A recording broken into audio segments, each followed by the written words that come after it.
अस्सलाम वालेकुम स्टूडेंट्स। आज जो हम पढ़ेंगे that is the physical properties of aldehydes and ketones. पिछले लेक्चर्स में हमने जो है उसकी इंट्रोडक्शन थोड़ी सी पढ़ ली थी और उसकी नोमेनक्लेचर अल्डिहाइड्स और कीटोन्स की। आज जो हम पढ़ेंगे that are the physical properties of aldehydes and ketones. So first हम पढ़ते हैं फिज़िकल प्रॉपर्टीज़ ऑफ अल्डिहाइड्स। ठीक है, the first one is their phase, कि उनकी जो है वो कौन सी स्टेट में वो होते हैं। So the first one aldehyde that is formaldehyde, it is gas at room temperature. ठीक है, while other aldehydes up to C10 they are colorless liquids and the higher aldehyde जो है they are solids. ठीक है, the next one property is odor or you can say smell. तो lower aldehyde जो है they have unpleasant pungent smell. Formaldehyde specially जिसकी हम बात करें they have suffocating odor. ठीक है, suffocating odor. और higher and aromatic aldehydes जो हैं they have pleasant odor. ठीक है, उसकी स्मेल जो होती है वो अच्छी होती है। अच्छा, नेक्स्ट वन जो है that is solubility. Next property is so low molecular weight aldehyde जो होते हैं up to C4 they are soluble in water. ठीक है, क्यों सॉल्युबल होते हैं वाटर में? क्योंकि इटसेल्फ इनमें तो कोई हाइड्रोजन बॉन्डिंग नहीं होती। So they are soluble in water due to the hydrogen bonding of carbonyl oxygen with that of the water molecules. ठीक है, so in this case आप देखें कि ये एक फॉर्माइल ग्रुप है और वाटर मॉलिक्यूल, तो ये वाटर मॉलिक्यूल के साथ हाइड्रोजन बॉन्डिंग बना लेते हैं। ये क्या है, ये और ये डॉटेड लाइंस है, दीज आर हाइड्रोजन बॉन्ड्स। ठीक है, हायर वंस जो होते हैं they are insoluble in water. So move towards the next property. So next property is density. So they are less dense than water. okay, next property that is boiling point. So aldehydes जो हैं they are polar due to what? Due to dipole moment of carbon या carbonyl bond. ठीक है, dipole moment क्यों? क्योंकि यहाँ देखिए carbon is directly attach to electronegative atom. ठीक है, oxygen which is high electronegative atom then carbon atom. So यहाँ पे अगर हम देखें तो चार्जेस अपेयर हो जाते हैं, partial positive charge on carbon atom and partial negative charge on oxygen atom. ठीक है, तो डाइपोल मोमेंट एक क्रिएट हो जाता है। So that's why they have high boiling points. ठीक है, they have high boiling points then what? Then corresponding hydrocarbons. ठीक है, एंड ईथर्स की। और अगर हम हाइड्रोकार्बन यानी अल्केन्स वगैरह की अगर बात करते हैं तो अल्डिहाइड्स और कीटोन्स की बॉइलिंग पॉइंट जो होते हैं इन दोनों से ज़्यादा होती है। क्यों ज़्यादा होती है? क्योंकि इनमें डाइपोल मोमेंट आ जाता है, but they have less boiling point as compare to their corresponding alcohols. Generally अगर हम बात करते हैं तो boiling point of aldehydes increases with increase in molecular weight. ठीक है, अब मिथेनॉल और इथेनॉल को हम कंपेयर करें तो मिथेनॉल का मॉलिक्यूलर वेट कम होता है एज़ कम्पेयर टू इथेनॉल, क्योंकि यहाँ पे एक कार्बन एटम है और यहाँ पे दो कार्बन एटम्स हैं। तो इनके बॉइलिंग पॉइंट को अगर हम देखें तो इसका है मिथेनॉल का -21 डिग्री सेंटीग्रेड और and that for the ethanol is 21 degree centigrade. ठीक है, जहाँ पे बात हो रही थी कि aldehydes have high boiling point as compare to hydrocarbons and ethers. ठीक है, तो यहाँ पे अगर आप देखिए प्रोपानॉल C3 कार्बन है इसमें और O, तो इसका जो मॉलिक्यूलर वेट है दैट इज़ 58। ठीक है, ब्यूटेन की अगर हम बात करते हैं तो इसका जो मॉलिक्यूलर वेट है वो 58 है, यानी करस्पॉन्डिंग का मतलब होगा कि हैविंग सेम मॉलिक्यूलर मास। ठीक है, अगर ईथर की यहाँ पे एक एग्जांपल हम लेते हैं इथाइल मिथाइल ईथर, तो इथाइल मिथाइल ईथर का जो मॉलिक्यूलर मास बनता है दैट इज़ 60। नो, अब इसकी इन तीनों की अगर हम बॉइलिंग पॉइंट्स कंपेयर करें हाइड्रोकार्बन, ठीक है, यानी अल्केन्स वगैरह की, ईथर की और अल्डिहाइड की, तो बॉइलिंग पॉइंट आप ज़रा चेक करें। ब्यूटेन का जो है that is 0 degree centigrade, ether जो है इथाइल मिथाइल ईथर तो इसका है 8 डिग्री सेंटीग्रेड, और अगर हम प्रोपानॉल की कंपेयर करते हैं इसके साथ तो दैट इज़ 49 डिग्री सेंटीग्रेड। ठीक है, तो देखिए दे आल having almost same molecular mass, but the boiling point of aldehyde is more या higher as compared to these two। ठीक है, क्यों? क्योंकि aldehyde में डाइपोल मोमेंट होता है। अब अगर हम उसको जो है कंपेयर करें अल्कोहल के साथ, ठीक है, तो अल्कोहल में प्रोपानॉल की एग्जांपल लेते हैं। प्रोपानॉल का भी जो मॉलिक्यूलर मास होता है दैट इज़ 60, तो कंपेयर करें इसका बॉइलिंग पॉइंट तो दैट इज़ 97 डिग्री सेंटीग्रेड। तो देखिए 49 और 97। अब अल्कोहल का जो है अल्डिहाइड से बॉइलिंग पॉइंट क्यों ज़्यादा है? वो इसलिए ज़्यादा है क्योंकि अल्कोहल में हाइड्रोजन बॉन्डिंग होती है। यहाँ पे देखिए oxygen is directly attached to hydrogen atom, ठीक है। तो यहाँ पे हाइड्रोजन बॉन्डिंग होती है। लेकिन अगर हम अल्डिहाइड की बात करते हैं तो अल्डिहाइड में जो है वो हाइड्रोजन बॉन्डिंग नहीं होती, क्योंकि अल्डिहाइड में ये जो ऑक्सीजन है ये कार्बन के साथ डायरेक्टली अटैच होता है, हाइड्रोजन के साथ अटैच नहीं होता, ठीक है। अगर आप इसमें फॉर्माइल ग्रुप की बात करते हैं तो ये C डबल बॉन्ड O और H है। तो देखिए यहाँ पे हाइड्रोजन जो है ये इस ऑक्सीजन के साथ डायरेक्टली बॉन्डेड नहीं है, बल्कि ये कार्बन के साथ बॉन्ड है। तो यहाँ पे जो फोर्सेस हैं इंटरमॉलिक्यूलर फोर्सेस वो डाइपोल डाइपोल फोर्सेस हैं, जबकि अल्कोहल में जो फोर्सेस हैं वो हाइड्रोजन बॉन्डिंग है। और ये आपको ऑलरेडी पता है कि हाइड्रोजन बॉन्डिंग जो है ये स्ट्रॉन्गर होती है as compare to dipole dipole forces. So that's why alcohols have high boiling point than their corresponding aldehydes, ठीक है। and if we compare the hydrocarbons and ethers with that of the aldehydes, so in this case aldehydes have high boiling point as compared to what, as compared to hydrocarbons and ethers, ठीक है, understand।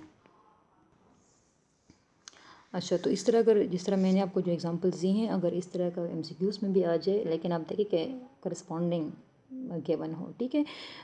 तो उसमें आप compare करें, या अगर corresponding ना हो तो अगर जनरल कोई एमसीक्यूज़ आ जाए कि which one of the following have high boiling point, तो उसमें आप देखें अगर एक एग्जांपल जो है अल्डिहाइड है, हाइड्रोकार्बन्स हैं, ईथर्स हैं और अल्कोहल्स हैं, तो which one have high boiling points, definitely alcohols will have a high boiling point due to hydrogen bonding, ठीक है।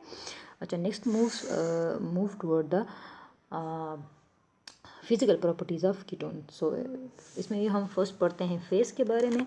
सो किस तरह ये होते हैं, दे आर कलरलेस लिक्विड्स, ठीक है, एट रूम टेम्परेचर, ठीक है, and high ones are solids as their molecular weight increases. Odour और स्मेल की बात करते हैं तो the first member this acetone, they have pleasant odour. Acetone जो है आपने उसको स्मेल नेल पॉलिशेस वगैरह में जो होता है या पेंट्स वगैरह में जो होता है तो उसकी स्मेल जो होती है वो प्लीजेंट होती है, तो वो इसमें एसीटोन होता है, तो एसीटोन की स्मेल जो है वो अच्छी होती है। अदर कीटोन जो हैं they also have characteristic order, यानी हर एक कीटोन की अपनी अपनी एक स्पेशल स्मेल होती है, ठीक है।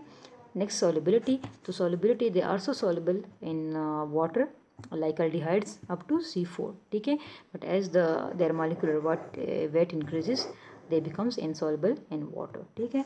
और जिस तरह हमने वहाँ पे बात की थी कि why they are soluble in water, so they are soluble in water due to hydrogen bonding between the with that of the water molecule, ठीक है।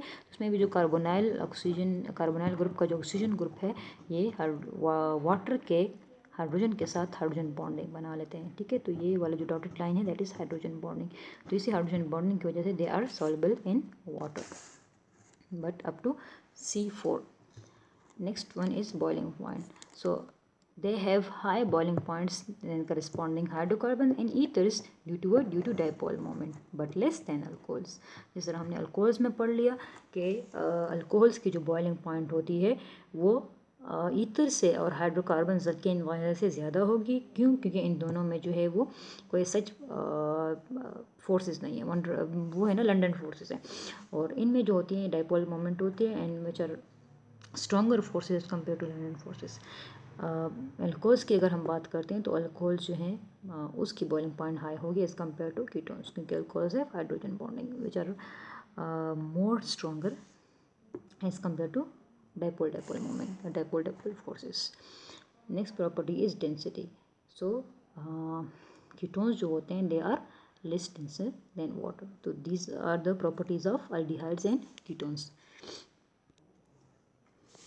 Okay, now move toward the next topic, that is the structure of aldehydes and ketones. So aldehyde and ketones, as we know that both have carbonyl group, ठीक है, C double bond O carbonyl group। Carbonyl group, इसमें अगर हम देखें carbon oxygen के दरमियान जो bond है तो the one is sigma bond and the other is pi bond, ठीक है, this two bonds are sigma bonds.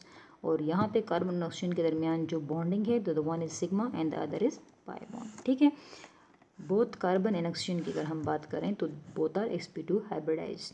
अब देखें हाइब्रिडाइजेशन में अगर हम देखें तो this carbon is making 3 sigma bonds and 1 pi bonds, so that is why this carbon is sp2 hybridized. और अगर हम ऑक्सीजन की बात करते हैं तो ऑक्सीजन के आउटर मोस्ट शेल में अगर हम देखें उसके जो एटॉमिक नंबर की हम बात करते हैं तो 8 होता है, तो 1:2, 2:2 और 2p4 हो जाता है।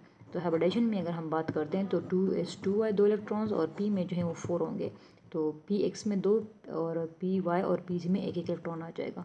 तो उसके जो 2 हाइब्रिड ऑर्बिटल्स होंगे तो उसमें ये 2 लोन पेयर आ जाएंगे, और जो 2 अनहाइब्रिडाइज ऑर्बिटल्स रह जाएंगे ये आगे बॉन्डिंग में हिस्सा लेंगे। इन्हें जो py वाला होगा ये हाइब्रिडाइजेशन में हिस्सा ले लेगा, लेकिन pz वाला जो होगा वो अनहाइब्रिडाइज रह जाएगा और वही ये पाई बॉन्ड बनाएगा। ठीक है।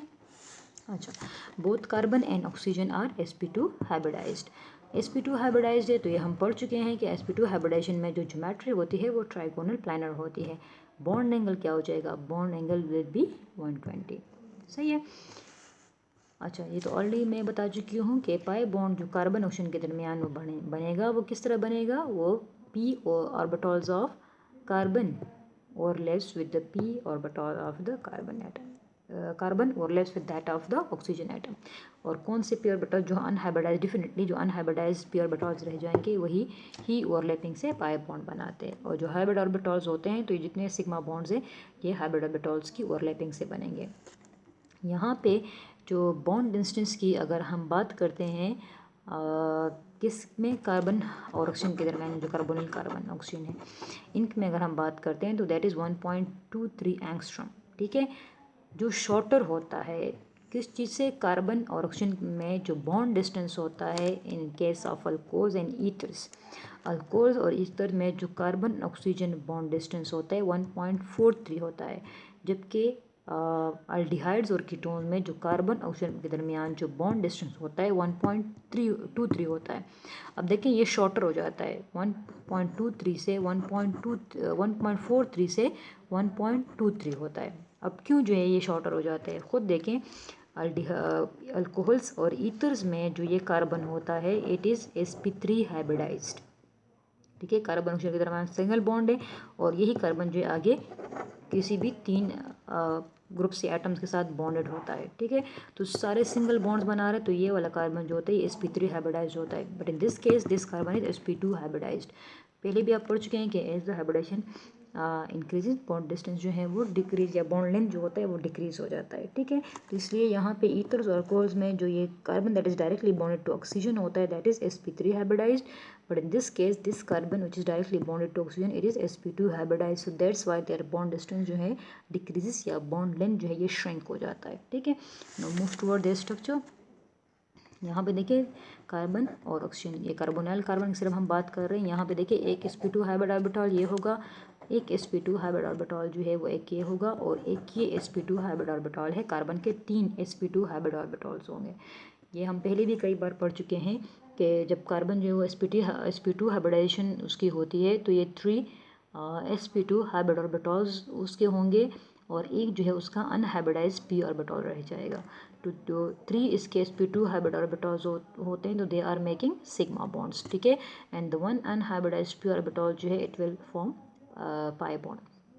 तो यहाँ पे जो मैंने ग्रुप्स शो नहीं किए, डिपेंड करता है कि जो sp2 हाइब्रिड ऑर्बिटल से उनकी ओवरलैपिंग किसके साथ होगी। ठीक है। इसकी जो ओवरलैपिंग है ये किसके साथ होगी। अगर अल्डिहाइड्स की हम बात करते हैं तो यहाँ पे जो ग्रुप होता है ये H ग्रुप होगा।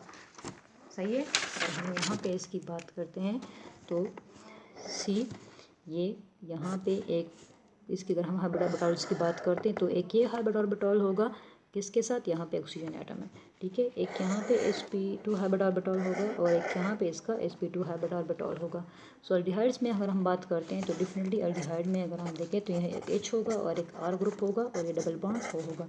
तो यहाँ पे H है तो ये इसकी ओवरलैपिंग जो है वो S से हो जाएगी। तो यहाँ पे इसे मैंने यहाँ पे शो नहीं किया, ये अल्डिहाइड और कीटोन दोनों हो सकते हैं। तो अगर ये H होगा सो sp2 ऑर्बिटल जो फिर overlap with that of the S orbital of hydrogen. ठीक है। तो यहाँ पे एक सिग्मा बॉन्ड बन जाएगा। और अगर R ग्रुप की हम बात करते हैं, लेट अगर ये मिथाइल है तो CH3 है, तो यहाँ पे ये कार्बन ये जो ओवरलैपिंग इसकी होगी ये this carbon is sp3 hybridised, तो sp2 और sp3 ऑर्बिटल्स की ओवरलैपिंग से सिग्मा बॉन्ड बन जाएगा। ठीक है। तो ये डिपेंड करता है कि यहाँ पे जो ये ग्रुप्स होंगे किसके साथ ये ओवरलैपिंग करेगा। आगे ये hybrid orbitals sp2 hybrid orbitals of carbon जो है। ठीक है। और यहाँ पे इस साइड से जो है वो ऑक्सीजन के साथ उनकी ओवरलैपिंग होगी।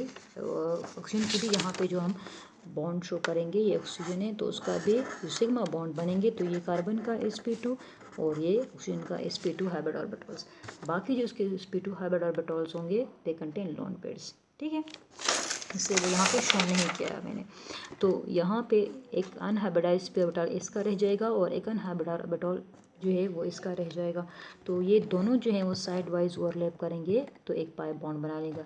यहाँ पे जो ऊपर और नीचे पाई बॉन्ड शो किए गए डजंट मीन कि ये दो पाई बॉन्ड बनाता है, ये इलेक्ट्रॉनिक डेंसिटी है, क्योंकि पाई जो p ऑर्बिटल होती है वो डम्बल शेप होता है, तो electronic density lies above and below the bond axis, ठीक है। तो इसलिए दोनों जगह पे मैंने इसको शो किया हुआ है, ठीक है। तो these are all about the physical properties and structure of the aldehydes and ketones. Hope कि आप लोग इसको समझ गए होंगे।